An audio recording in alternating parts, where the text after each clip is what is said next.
Hey guys, James with NewBeeDrone here, and today I'm going to show you how to replace the VTX antenna on the BeeBrain V2 VTX board. As you can see here on our VTX board, our antenna got chopped off on the top, so we need to replace it. The first thing you want to do is grab a replacement VTX antenna.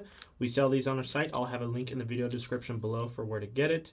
And you can see it's got this goo covering it at the connector, and what that is high temp silicone, and we put that on there from the factory just to help ensure that the antenna stays on as best as it can, although it's not needed. It's completely optional.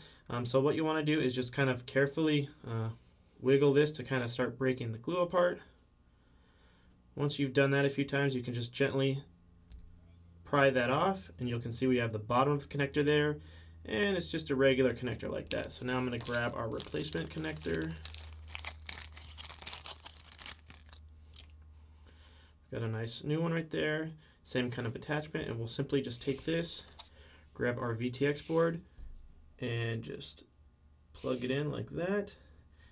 Make sure it can rotate freely like that, and you're all set. Now, putting the glue is optional. I personally recommend it, especially if you crash a lot. It'll just give it a lot more strength to hold on.